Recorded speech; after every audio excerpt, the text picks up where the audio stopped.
Hi, my name is Alec MacDonald. I am the guest editor for Nichibei Weekly's special multiracial, multi-ethnic edition, publishing next week. And in anticipation of that publication, we're here with two contributors from the edition, Scot Hoshida and Janice Tanemura. Both of these writers have contributed pieces talking about parenting of mixed children, either in a multiracial or in a multi-ethnic sense. So in anticipation of those pieces, we thought we'd have a little talk about parenting techniques and kind of the opportunities and challenges that they've encountered as they parent their kids in conjunction with their partners who are not Nikkei. So I'll have you folks introduce yourself. Scot, if you want to tell us a little bit about yourself and your family. My name's Scot. I'm a teacher of English at Berkeley City College, and I have two kids who are 12 and 9, and my partner is Chinese American, and we're both more like Chinese American, Japanese American. Our family started immigrating to the U.S. over 100 years ago. Janice, do you want to tell us a little bit about yourself and your family?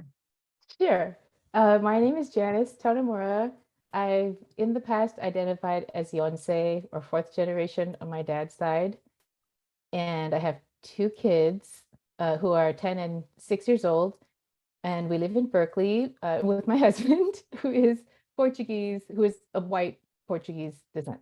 To get a sense of where you're coming from in terms of your own Nikkei identity, maybe you could give folks a sense of your own upbringing and your own kind of broader development of your Japanese American identity. I grew up in a Buddhist temple, which I think was really a large part of kind of growing up Japanese American. I didn't start until I was 9. But I went through the Buddhist temple. I went to Japanese school for a couple of years. I played basketball. I did Scout. So I had like this whole world of like a Nikkei Japanese American experience. I even traveled to Japan with the Boy Scout troop. So I kind of identified with a lot of what Scott said, because the main, I think, influence in my life was the Buddhist temple. And so every Sunday I went to church since I think I must have started in kindergarten. I'm not sure, but I was very young. And we did Sunday school. It was a place that I felt really welcomed, seen. I felt like people really cared about my success in a way that I didn't feel seen and recognized at school. Since you both share having grown up in the Buddhist church, and since I saw Scott at Obon, maybe if you want to discuss your experience, like whether or not you have attempted to provide your kids with something comparable to what you experienced in Sacramento and how that's gone. So I found in Buddhism, both in like the Japanese American community and other practices outside, to be really pretty amazing. So I've kind of returned to it in this way that's different than my childhood, in a way that feels good, and I think it's useful for bringing my kids to too. But we'll see. That was one day. Are there ways in which you have tried to cultivate a sense of culture or a broader kind of message from your partner's culture, sort of alongside with the Japanese American identity? Or how has that gone in terms of mixing that parenting?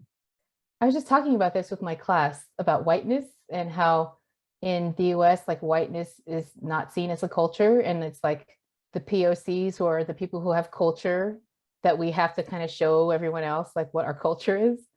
So I want to teach my kids that being white is not a culture, but being European is a culture. And also with Japanese identity, it's like, I think it's important to differentiate Japanese culture versus Japanese nationalism.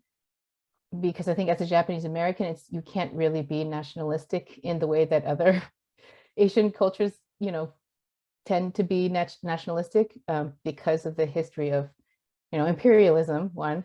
And so I try to kind of tell them, there are foods and there are traditions that are Japanese, but then Japan and the US and Portugal as countries, have this other history that, just because you're proud to be a Japanese person doesn't mean that you have to kind of support the whole history of Japan, for example, or the whole history of the United States. It's important to kind of be critical and aware of the history of the places where they're from. I think, Japanese American culture and Chinese American cultures in some ways are, they're not similar, but because of the immigration histories are kind of similar, there's some overlap where you can kind of actually see, when we talk about immigration, the immigration of our families over, that's kind of an interesting history that we kind of lay over each other. And then the kind of Americanization and assimilation of foods and stuff. I'm thinking mostly of food because that's what I wrote the article on. And that then there's also this whole reclamation project that kind of happens where you're like, we do know some of the things that were passed down, but there's a lot of stuff that's new that you can find online. And so then you kind of go back and try to talk about those things together and use them as kind of vehicles to thinking about culture that's something that they can be proud of, but maybe is not connected to all the politics. So I'm wondering if you folks have a sense of how your children conceive of themselves in terms of their ethnic identity, kind of where they're at now, and then maybe too, where you think they might be going. They're doing a lot of identity work at school, and it's really interesting to see like what they draw of themselves. And so for my older kid, he drew like a shirt wearing Daruma no Gakko. He drew himself wearing Daruma no Gakko. But there's always like a Portuguese flag in the corner that he draws when he does like self-portraits. So I think that he identifies very much with his at least Japanese American side and his Portuguese side, because I think those are the two that we really reinforced at home.